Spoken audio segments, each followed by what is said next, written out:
আমরা দেখতে পাচ্ছি যে মুখ্যমন্ত্রী শুভেন্দু অধিকারীর কড়া বার্তা যে দুর্নীতির সঙ্গে কোনো রকম আপোষ করা হবে না, এবং তারপরেই আমরা দেখতে পাচ্ছি প্রশাসনের তরফে কড়া পদক্ষেপ নেওয়া হচ্ছে। একের পর এক অভিযোগ, দুর্নীতি তোলাবাজির অভিযোগে গ্রেপ্তার করা হচ্ছে। হুগলির দিকে নজর রাখবো। হুগলির গোড়াপে তৃণমূল নেতা গ্রেপ্তার। 2021-এর ভোট পরবর্তী সন্ত্রাসে তৃণমূল নেতা গ্রেপ্তার করা হয়েছে। এই সন্ত্রাসের অভিযোগ উঠেছে ওই তৃণমূল নেতার বিরুদ্ধে। তৃণমূলের আঞ্চলিক সভাপতি সুখদেব মাহাতো, তাকে গ্রেপ্তার করেছে পুলিশ। বিজেপি কর্মীদের উপর হামলা, শ্লীলতাহানির অভিযোগ, একাধিক অভিযোগে তৃণমূল নেতা সহ 3 জনকে গ্রেপ্তার করেছে পুলিশ। আর এরই সঙ্গে আপনাদের জানিয়ে রাখি, মাথাভাঙা তৃণমূল কাউন্সিলর, তাকেও কিন্তু পুলিশ গ্রেপ্তার করেছে। তার বিরুদ্ধেও একাধিক অভিযোগ রয়েছে। 2021-এ ভোট পরবর্তী হিংসায় জড়ানোর যেমন অভিযোগ রয়েছে, পাশাপাশি তোলাবাজির অভিযোগ উঠেছে তার বিরুদ্ধে। নতুন সরকারের কাছ থেকে উপহার পেলাম, আদালতে প্রতিক্রিয়া চন্দ্রশেখর রায় বসুনিয়া, মাথাভাঙা তৃণমূল কাউন্সিলর, যাকে তোলাবাজি এবং ভোট পরবর্তী হিংসায় জড়ানোর অভিযোগে পুলিশ গ্রেপ্তার করেছে। দুর্নীতি তোলাবাজি নিয়ে মুখ্যমন্ত্রী শুভেন্দু অধিকারীর কড়া বার্তার পরেই আমরা দেখতে পাচ্ছি বিভিন্ন জায়গায় প্রশাসনের তরফে পদক্ষেপ শুরু হয়ে গেছে। ইতিমধ্যেই আপনাদের জানিয়ে রাখি, বর্ধমান পুরসভার তৃণমূল কাউন্সিলর, যার বিরুদ্ধে দুর্নীতি এবং হুমকি দেওয়ার অভিযোগ ছিল, তাকে গ্রেপ্তার করেছে পুলিশ। আমি যদি দোষী হতাম তাহলে নিশ্চয়ই আমি বড়বাবু ডাকছে বলে আমি চলে আসতাম। আমি চাই আপনারা যান।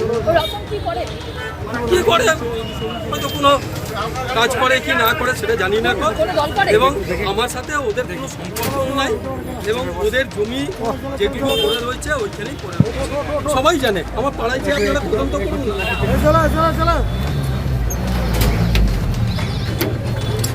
গ্রেপ্তার করা হয়েছে বর্ধমান পুরসভার তৃণমূল কাউন্সিলর শাহাবুদ্দিন খানকে। আমাদের প্রতিনিধি কমল কৃষ্ণদেব এই মুহূর্তে আমাদের সঙ্গে রয়েছেন। কমল কৃষ্ণ, এই শাহাবুদ্দিন খান বিরুদ্ধে ঠিক কি কি অভিযোগ, যার জন্য তাকে গ্রেপ্তার করলো পুলিশ?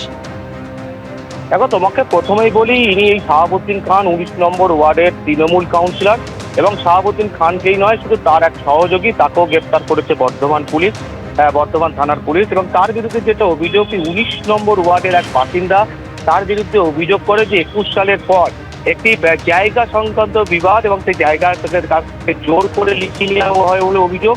এবং একটি জায়গা, তার ব্যক্তির যেটা অভিযোগ যে তার নিজের জায়গায় সেই পাঁচিল দিয়েছিল, সেই পাঁচিল পর্যন্ত ভেঙে দেওয়া হয়, এবং তারপর সে বলতে গেলে তার কাছে লক্ষাধিক টাকা নেওয়া হয়। এবং গত 17ই মে সে যখন রাস্তা দিয়ে যাচ্ছিল, তাকে আটকায় শাহাবুদ্দিন খান এবং তার সহযোগীরা, এবং তাকে হুমকি দেওয়া হয়, তাকে মারধর করা, এবং তাকে যে টাকা দাবি করা হয়। এমনই অভিযোগ বর্ধমান থানা হওয়ার পরই তাকে গ্রেপ্তার করেছে, এবং আজকে বর্ধমান আদালতে পেশ করা হয়েছে, যদিও শাহাবুদ্দিন খান সমস্ত অভিযোগ অস্বীকার করেছেন। ধন্যবাদ। আমার কোনো 2021 সালের আগে থেকে আমার নামে কোনো অভিযোগ বললো, কাল বড়বাবু ডাকছে, ঠিক আছে নিশ্চয়ই যাবো, আমার নামে তো কোনো অভিযোগ নাই। এখন পলিটিক্যাল চরিতার্থ করার জন্য এরকম ধরনের ঘটনা ঘটতেই পারে।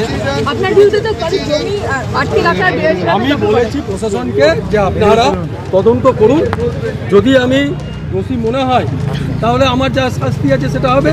আর যারা মিথ্যা করে অভিযোগ করেছে, প্রশাসনকে বলছি আপনারা তদন্ত করুন। এবিপি আনন্দ, এগিয়ে থাকে, এগিয়ে রাখে।